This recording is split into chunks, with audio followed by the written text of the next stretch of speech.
Thank you so much. And thank you everyone for joining us. I'm really excited to have this second panel going. Thank you, Charles, Krishan, TJ, Chuck. Everything there was amazing. And I think we've got a lot that we can follow up on with this panel. As Angela mentioned, I'm Sedale McCall. I am our editorial manager at Uncorked and Cultured, and also a freelance writer for a variety of different publications. And I've been in the industry for the better part of 3 years now, and it's been really exciting. One of my favorite things about being a writer is I get to talk to people that are cooler than I am, and we can have some really interesting stories, and that's a lot of what we're going to be doing today. So with that, I'm going to start by introducing our panel. I want to start with Alicia Towns-Franken. I'm sure most of you are aware of who she is and what she's been doing. I would say, Alicia, I think you can introduce yourself better than I can, but what I've been most inspired by when it comes to you and your work is how much you've put into this industry already, especially in a time like this where credentials matter so much and everyone's trying to get the pen versus actually doing the work. You have spent your entire career just working and just getting to the place that you've been. So as you introduce yourself, I'd love to hear more on your perspective around, doing the work as much as learning about how this industry works. Sure. Thank you so much for having me. I entered the industry in the 90s, so I've been around here for a bit, if I could say that. TJ and I left as TJ was coming on board in Boston, so we were never two Black people in the same space, maybe for about 6 months. So I was wine director of a restaurant called Grill 23. I was there for about 11 years, and I left to raise my children. And I re-entered the industry, and I knew I wanted to re-enter the industry and do it in a way that was going to be impactful for other people, but also for myself. And I remember getting a call from Dylan Proctor. It was, we were going through all the pandemics. It was COVID. It was racial unrest, the deaths of Breonna Taylor and George Floyd, as we've talked about, is what actually propelled me back into the industry. And my oldest was about to head off to college, and I thought, it's time. And many people were walking away from the industry at that time, and I was running towards it. And I was running towards it because I was on an island by myself for so many years as the Black wine person in Boston, running a $3.5 million wine program with two female assistant somms, one of Indian descent and one from France. And so we were an immigrant, two Black and brown people, and we were the powerhouses in the city. And I knew I didn't want to return to the floor. Education has always been important to me. I am not a credentialed somm. I tasted probably 200 wines a week, and I taught myself. And there's different ways of achieving success. There's different ways of getting to a place. What I do at Wine Unify. So Wine Unify is a nonprofit, and we are welcoming, elevating, and amplifying voices of color in the wine industry through education, mentorship, and community. People come for the education, they stay for the community. And we are creating access. We are giving people sort of a uniform. And I knew that that was just the perfect place for me. I'm not a corporate person. There's so many things I don't want to do in the wine industry, but to help pave the way for the next generation of wine professionals, that was absolutely what I wanted to do. So I love my job. I wake up happy every day. And who can say that, actually? Yeah. Very few people, but that's awesome to hear that you found that home, and you found that home in a place where you're trying to make that same home for so many other people, which is amazing. And I think it's a good segue to our next panelist, Tiquette Bramlett, who I think equally has spent a lot of her time already focused on how to find ways for other people to enter the industry. Hi, Tiquette. It's so great to see you again. I know we've spoken many times before, and I think the thing I left, other than just being generally happier than when we started the conversation, I think, I left really inspired to find other places that I could help, even in the short time that I've been in the industry, finding places that I can help other people and open some doors. So I'd love to hear, as you kind of talk about your time with Our Legacy Harvested, some of your current affiliations with Chosen Family, which I've been sipping on before this panel. I'd love to hear how you have thought about that throughout your career, this idea of not just building yourself, but how do you find something where you can build other people as well? Yeah, so thank you for the introduction. I think it goes back to the ethos of just how I was raised with my family. My grandfather was the first Black mechanical contractor in California. And part of that, he really struggled with opportunity and bringing in people that looked like him to be a part of the business. And we witnessed that and how he really cultivated community and connection. So a lot of these men and women of color that were getting it started in mechanical contracting didn't just stop with my grandfather. They kept going. He encouraged them, he mentored them, and they went on to be able to start their own businesses and go forth and truly prosper and create a world of their own. But again, then from there, he was able to funnel people over to the other businesses. And when I came into the wine industry, I really looked at it as the same thing. I started here in Oregon in 2015, and there were not many folks that looked like me. So I had the intention of saying, I'm going to be here for 6 months. I'm going to learn as much as I can, and then I'm going to move on. But I caught the Pinot bug. I wanted to stay in Oregon.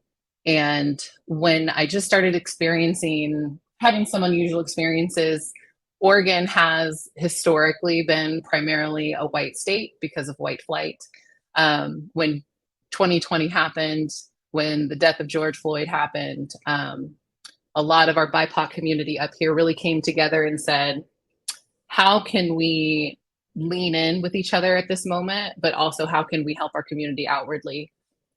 And for me, I really looked at the wine industry and said, we have so many people that are passionate about so many things, yet there are people that look like me that are feeling like they can't fit into this industry. And what would that look like?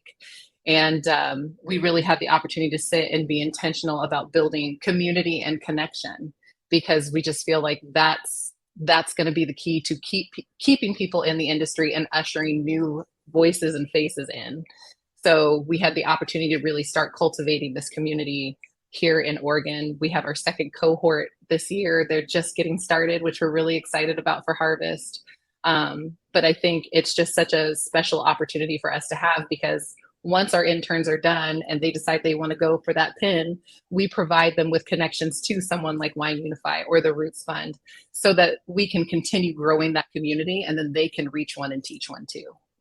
Yeah, I love everything about that. I totally agree with Stephanie's comment on, if you're ever out in Oregon, I think your first stop should be to locate Tiquette and Chosen Family and all the things that you guys are doing, because it's really incredible work. And I appreciate, as someone coming up in this industry, the people that are trying to find places for us to make our way and to make our movements. And speaking of that, as I start to transition to Averiel, Mckenzie, with the Veraison project, I think, there's so many different things, even in our short time together, to be inspired by.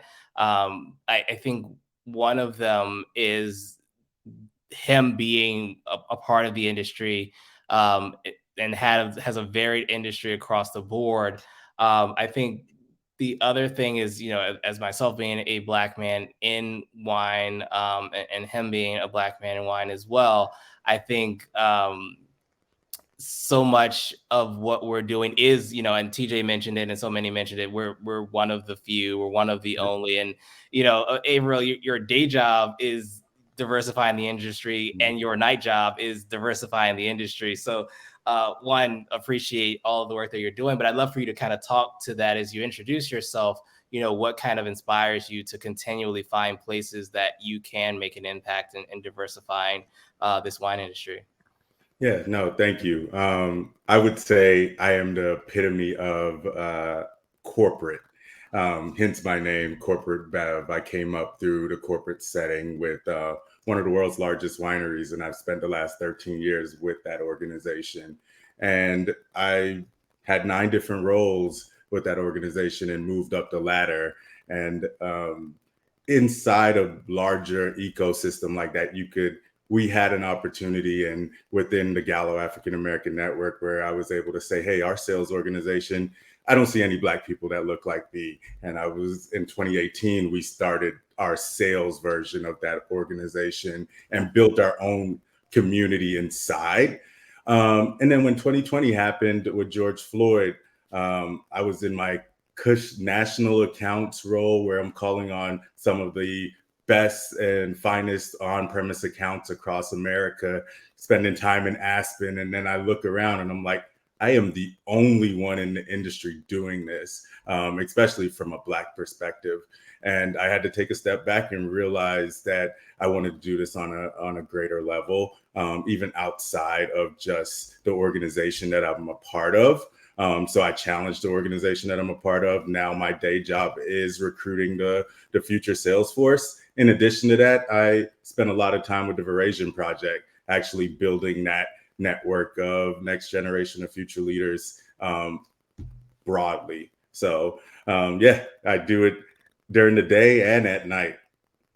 That's awesome. And I definitely appreciate the work you're doing. And in full disclosure, as a Veraison project grantee, I'm excited to work together on the different ways that we can diversify. So with that, guys, that's the full group. I think, as we start to think about this idea of authentic, committed inclusion, I'd love to start, maybe Tiquette, we can start with you on this one. When you think about inclusion and creating a more inclusive environment, how does change happen? How do we get to that sort of committed inclusion that we're talking about, where it's not just the four of us or the four organizations here, but it's really a part of the norm in this industry? And maybe if you, to the extent that you can speak to it, what does your organization what might your organization do as a part of that? Yeah, I was like, the question of all questions, right? So here in Oregon, I'm also part of the Oregon Wine Board and a few other boards to be in that space and really talk about what we're doing for community and bringing in that inclusion. And really, I always start with saying, like, it comes down to the basics of putting ego aside. You know that you're going to make mistakes in this space, but we all have to come to the table honestly and say, what can we do better collectively? It's not just the individual. It's about what community is doing as a whole, what your business is doing as a whole. It's little things that you can do to start initiating these steps in your own space to show that you want to be a more welcoming and inclusive place. Part of what our Legacy Harvested does, especially out here in the Willamette Valley, is that we kind of act as though we're the bridge of resource for people. So when they're looking for a mediator, counseling, whatever, when it comes to introducing diversity into their space, we say, we are not the paid individuals to do that. We do not get paid for our time. Here are all of the resources that you can go to, though, and we will happily connect them with anybody. And I think that that's always the biggest thing for us of, you are going to pay that individual for their time because this is their profession. This is what they do. And it's really it's being unafraid to ask that question. It's been a privilege for us, for the OLH board, when people feel comfortable enough to come to us and say, I don't know the first step in introducing diversity into my space, and I think I haven't done enough. I know I haven't done enough. What can I do? How can I be better? And I think coming from person to person and knowing that there's not going to be any shame in that space, but we're going to have an honest conversation and say, we're going to take the first step. We're going to connect you with somebody, and we're here to support you in that endeavor, right? Like, we're going to be there and call each other in. That's what community is. So I think it's always remembering that it's a marathon and not a sprint. Yeah, totally. And Alicia, I think, some of the similarities I find between OLH and Unify is, one, obviously both focused on building community. But I also think, one thing that you and Tiquette are both really passionate about is finding ways to give your grantees, the people that join your organizations, access to other individuals. And I'd love to hear from your perspective. Is that one of the ways that Wine Unify views change happening in the industry is by creating those access points? Absolutely. I mean, at the end of the day, what we're trying to do is change what leadership looks like in the wine industry. And access comes from having access to our mentors and to their network and to creating your own network, which you hadn't had before, but also access to things that people have never experienced. Whether it's going to Aspen's Food and Wine or to Hillsburg or to Piedmont or wine trips, wine dinners, all of those things. You know, it's just what we are literally trying to do is to give people all of the resources they need in order to succeed in this industry, or even just to enjoy wine.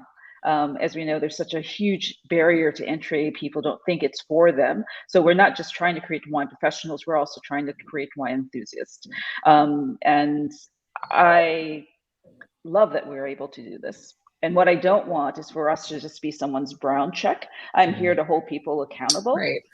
And I just don't want it 1 year. I want a 3-year commitment. And then I want you to re-up again. Yeah. I think that all makes a ton of sense in it. I think that's exactly right. To Averiel, I don't want to force your answer if you have a different one around change, but I will say one of my favorite things that you brought to the Veraison Project was the Bridge program, because I think it's just something that people don't necessarily think about enough when it comes to getting into the industry. I know I, like so many other people, don't have the resources to move across the country or move anywhere for that matter. So I would love to hear kind of how you view that as a part of that change, and then maybe, you know, other answers that you might have to the same question. Yeah, so when you look at the wine industry in general, it's built for the middle class, and especially me being in corporate America and seeing who are the individuals that were able to enter the industry. I remember, and this is the reason why we thought about the Bridge program, was I ran out of gas my first week on the job because I spent all my money paying for the 2 months of rent and coming up, moving from South Florida all the way to Naples. And there's so much cost that goes into entering the industry in general. And it's not talked about. It's like, figure it out. Luckily, I come from a family where I was able to call my brother and say, hey, I need gas money. But there's so many people that's trying. And when you get that conversation of, we want to be more diverse and but it's hard. It's not easy. We're not finding the people. You're not thinking about the fact that there's parents that's subsidizing a lot of these individuals rent so they could do the entry-level jobs. There's other people out there helping them. And the Bridge program is really there to alleviate some of those barriers at the beginning stages of entry. Yeah. And I think it's definitely something for people to look into. I know it's on the website, and I know there have been some people already that have shown interest. I love that we all have different answers, even though the goals are the same. So I'd love to kind of think through, and maybe we'll start with you, Averiel. When it comes to a more inclusive industry, what does success look like? When we look at the future, we've accomplished all the goals that our organizations are looking for. What has changed about the industry? What are you hoping to see when you look back on it? So for me, all of the work that we put into this as the Veraison Project, success for us looks like in the next 5 to 10 years, we look back and their grantees from the Veraison Project and other organizations that are vice presidents of some of these larger companies, or starting their own brands and having the network to kind of pull somebody up. I think that's what success looks like, is just being able to pull someone up and take them along with you, because that's exactly what this industry is built off of. It's all about who you know and who's your sponsor and who's talking about you when you're not in the room. And we need to build that community inside the Black community of wine, around individuals that are in positions to hire.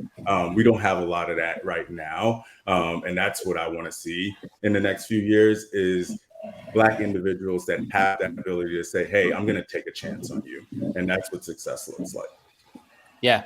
Yeah, and I think, Alicia, you had started to say something very similar, which was like, you're looking not just for people to enter the industry, but become leaders in the industry. I wonder, I guess, how what he said, hits you, but also, other things you might add when it comes to that success metric.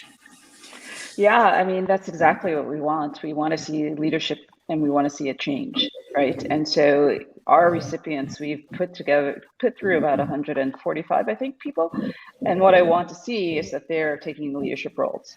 And they are in the fields, they are in journalism, media. We are touching every aspect. It's not just being on premise or off premise, it's production, it's all the things. And if we can have, whether it's more seats at the table or more people in the room, I think that is success for me. Representation is so incredibly important. It's not just important for the workers, it's important for the people who are going to consume the product as well.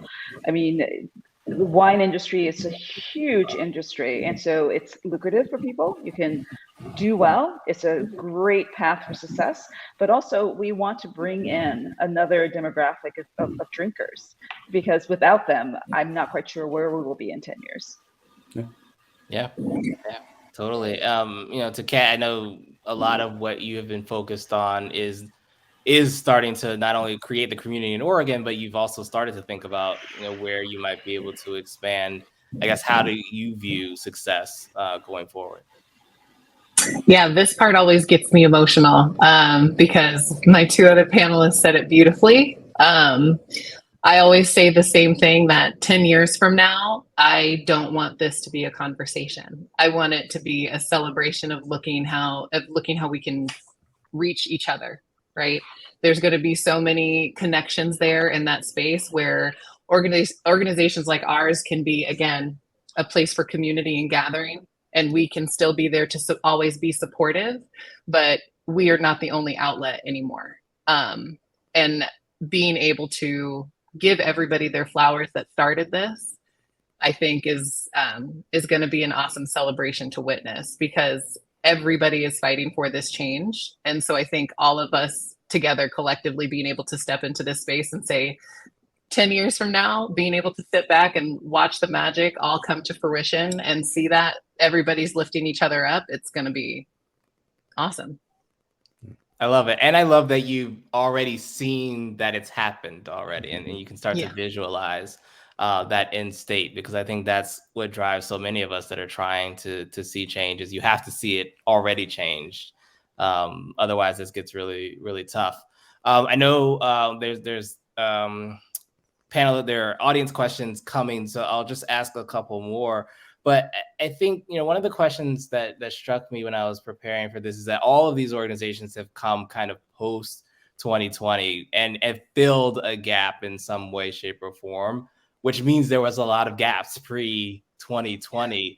What might we be missing? And, Tiquette, I'll start with you on this. What was the industry missing? And then what might the industry still be missing when it comes to creating this inclusive environment that we're all striving for? Yeah, I mean, I think during the lockdown, it forced a lot of us to figure out a different way to connect. And I think that was a really powerful moment for us. I know for myself, I always knew that, again, I was not the only Black woman into wine, but I couldn't find anybody. And so, so it was like, where did everybody go? So I think being able to have that connection finally via Zoom and providing all of these experiences was such an incredible aha moment. And all of a sudden you didn't feel siloed, and you had people that you could talk to from across the country that had a different experience from you in the industry. And you're starting to learn about all of these missing pieces that we can figure out a way to fulfill. Right. And so it was as challenging and as hard a time it was during that period. It was so inspiring, because all of a sudden I'm meeting people that normally I would never have a connection with on another side of the country. And all of a sudden we're sitting here connecting and saying, like, how can we bring our communities together? What's that going to look like? What can we do when the world starts opening up again? So I think so many beautiful things were born out of that. And that's been the exciting part for me, of just being able to have these incredible friendships where I've met a lot of them for the first time this year. So it's been great. Yeah, so many meetups, so many in-person for the first time moments, I think, over the past year, which has been really exciting. Alicia, similar question. Obviously you had been in the industry a long time before all of this 2020 starts to happen, and you had already noted kind of this Boston moment where you're one of few. What in your mind was kind of missing already, and what might we still be missing? What was missing was, as always, just more of us, right? That was absolutely missing. Being alone in a room, and in the 90s and the early 2000s when I was working the floor, and my mentors were not of color because there weren't any, but they were women. So you find mentorship in different places. I must admit that I forgot what your actual question is. So what do you think we're still missing when it comes to the industry now that we do have some of these organizations coming up? I think we're at a crossroads, right? Because it was very reactive.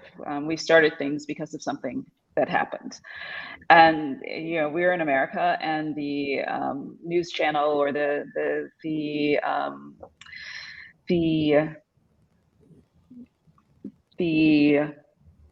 story is over. People aren't thinking about it as much. The world is reopened. Not everyone's watching anymore. And so what I don't want is for there to always have to be an event for change to happen. There's always an event, right? I think we should just be doing it because that's the way it should be done. And, I was recently on a call with a group of VCs, and Buy Black was all the rage in 2020 and 2021. It's down by 50% now. And so how do you hold people's feet to the fire to make them do what they said they were going to do, and to do the things that make sense? And just hiring, how do you have hiring be equal? Like for Wine Unify, our recipients, we strip all the personal information, so it's anonymous. And so how do people hire people without the biases? And I think one thing that people can absolutely do is, there are things when you're hiring people and everyone says that they want diversity, but the things that people have as requirements, are they really? And so you really have to think about that, because so many people, especially women, people of color, will decide that they don't have all of the things that are necessary to do that job. And I think that's one of the ways that we can absolutely change things. To Tiquette's point, I really hope that I'm out of a job in a few years, and that we are here for the party, right? We are here to celebrate each other, and to drink great wine. Yeah. And Averiel, I wonder how some of that struck you as someone who, your career is centered around that. How do you think about what's still missing? Because so much of your job is predicated on seeing those gaps. Yeah, it's a tough conversation every day, especially when you listen to the news. And I live in Florida, so I live and breathe it day in and day out. So it's sad, and it's going to affect what we do as organizations, because now we have to challenge our partners and these individuals that we are investing and co-investing with, and introducing them to talent to ensure that they are doing it for the right reasons. So every day, every conversation that we have is just a little bit more important, just because we have to make sure that we have authentic partners as we move, because there's going to be individuals that are just doing this for the headline that says that they're doing things on their ESG report or around inclusion, but no intentions of their leadership looking different in the future. So making sure that we're partnering with the right individuals and the right companies to ensure that we do look back in 10 years and see the change that we want to see. Yeah, I think that's the perfect way to start to wrap this up, because I think all of you, First of all, I have more hope than when I started this panel, purely because you all have so much hope as people that have far more experience than I am, and you guys are already so positive about looking back in 10 years and seeing the things that you're looking for. So I hope all of you as well got that same sort of inspiration. Thank you so much, Averiel, Alicia, Tiquette. This is an amazing conversation. I think in the chat, people have been talking about where to find you all. So I really hope you guys look up the Veraison Project, Wine Unify, and Our Legacy Harvested, because they're doing such great work. And hopefully you guys can be a part of that work as well. So thank you all. I think we are transitioning to our next panel, but looking forward to more of this conversation.